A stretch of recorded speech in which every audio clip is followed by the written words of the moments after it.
Сәлем достар. Бүгін мен базардың дайын қоржынына реставрация жасап, әсемдеп әрлегім келіп тұр. Менімен бірге жасалу барысын тамашалаңыздар. Маған қоржынның өзінің оюы өте қатты ұнады. Сондықтан да мен сол оюдың басқа түстен екінші жағына жасағым келді. Королевский барқыт матасының үстіне осылай паутинканы жайып, өлшеп, өзімізге керегінше қиып дайындап аламыз. Үстіне пергамент қағазын қойып, ыссы үтікпен басып шыққаннан кейін біздің матамыз оюды қиып алуға дайын болады. Міне көріп тұрғандарыңыздай пергамент қағазын алып тастаған кезде паутинкамыз матаның үстіне жабысып өте керемет болып қалады. Содан соң оюымызды үстіне қойып, қаламсаппен әдемілеп бастырып аламыз. Бастырып болғаннан кейін оны қиып дайындап қоямыз. Қоржынның артық жіптерінің бәрін сөгітіп тастадым. Сол кезде қоржынның өзінің ұзындығы 1,34 см, ені 50 см, ал қалташасының ұзындығы 54 см екен. Қоржындарымыздың бұрышын доғал етіп сызып қиып дайындап қойдық. Осы түсті фетрдан бізге қосымша ені 7 см-лік, ұзындығы 1,50 болатын етіп қиып аламыз. Мына жерде 4 фетрді қолданамын, бір-біріне соңында жалғайтын боламын.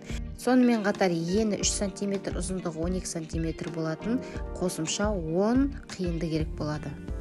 Ең алдымен мен қалташаға осындай оюымды жабыстырып аламын. Ол үшін осылай орта сызығын белгілеймін қазір.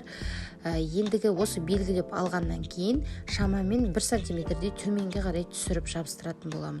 Өйткені жоғарғы жағында шашақ болады. Міндетті түрде оюымыздың үстін осындай ақ мәрлі матамен жауып тұрып үтіктейтін боламыз. Енді кезекте қалташаның жоғарғы жағына ілгішімізді ілдіру үшін міне ортасынан бөліп орта сызығын табамыз, және одан сайын тағы ортасынан бүктейміз да келесі орта сызығын табамыз. Сол кезде жалпы 5 болуы керек.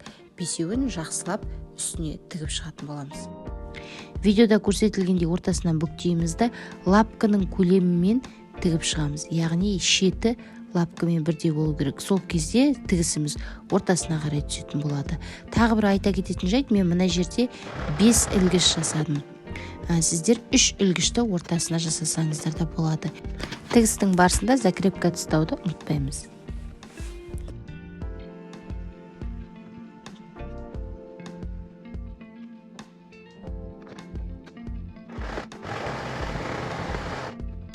Көріп тұрғандарыңыздай тігіп болдық. Осының үстіне дәлме-дәл шашақты тігетін боламыз.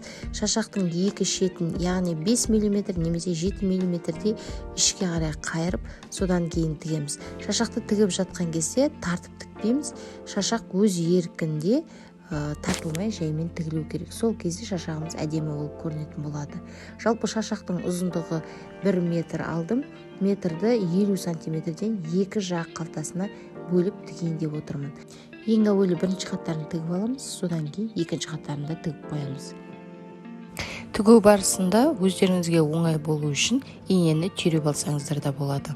Сол кезде бақырмамыз жылжып кетпейді, тігуге өте ыңғайлы болады.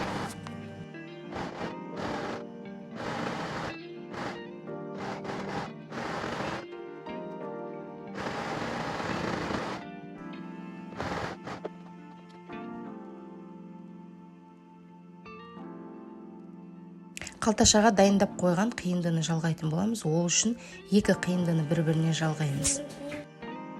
Зигзагтың үлкен тігісін қолдана отырып, екі матаны біріктіреміз.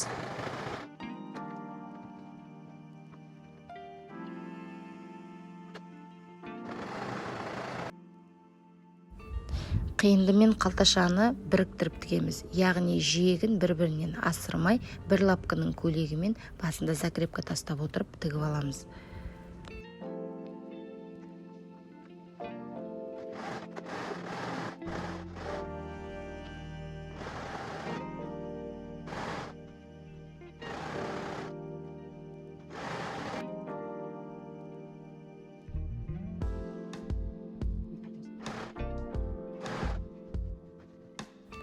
Қалташамыздың бұрышы доғал болғандықтан астыңғы бөлігін қайырып отырып, ішкі жағынан қайырып, әдемілеп, асықпай, жаймен бөліп тігіп аламыз.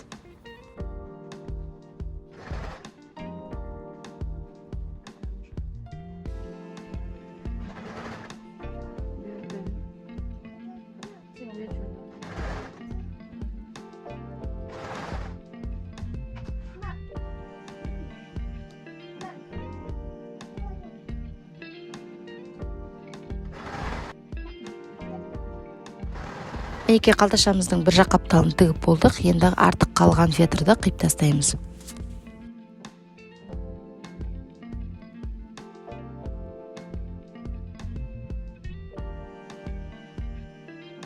Жасыл оюдың үстіне термомоншақтарды жабыстырдым. Жабыстыру жолы моншақтарды қойып, үстіне мәрлі қойып, ыссы утюгпен бассаңыздар, жабысып шыға келеді. Ендігі кезекте мына үстіңгі қалташаны астыңғы негізгі матаға тігетін боламыз. Тігілу жолы жаңа қалташаны тіккен секілді өте оңай, ешқандай қиындығы жоқ.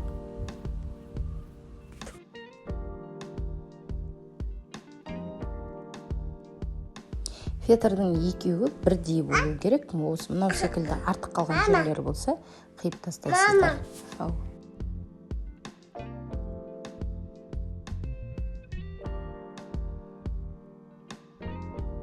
Артық шығып тұрған жіптерді, сонымен қатар фетрдің айырмашылықтарын, шашақтардың жанындағы салбырап тұрған немесе артық шығып тұрған жіптердің барлығын қиып алып тастаймыз. Дайын болған қоржынның үстіне осылай мәрліні жауып, бір утюгтеп аламыз. Сол кезде барлық қыртыстарының бәрі жазылып, әдемі болып қалады. Қоржынымыздың екінші бетіне мінекей осындай термомоншақтарды жабыстыратын боламын. Термомоншақтарды өз орындарына қалаған жерлеріңізге қойып аласыздар.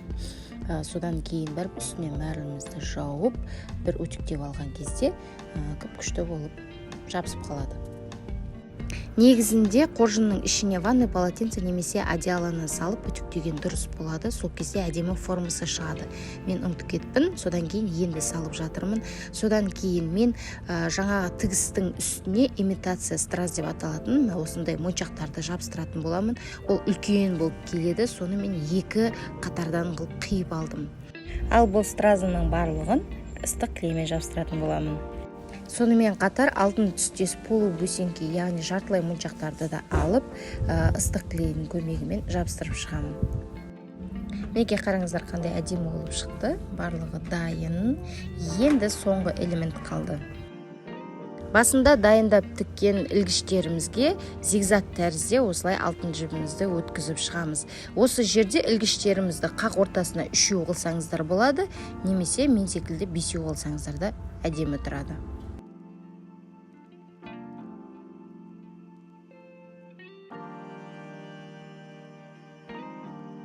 Мінекей осымен біздің реставрациямыз, яғни қоржынымызды әрлеуімізді бітірдік. Қоржын менің өзімнің көңілімнен шықты. Өте әдемі, жинақы, орысша айтқанда минимализм стиліндегі осындай әдемі қоржын шықты. Егер сіздердің де көңілдеріңізден шыққан болса, лайк басып комментарий қалдырыңыздар. Сіздермен бірге болған Ақтолқын Халымқызы. Жақсы күндерде кездескенше сау болыңыздар.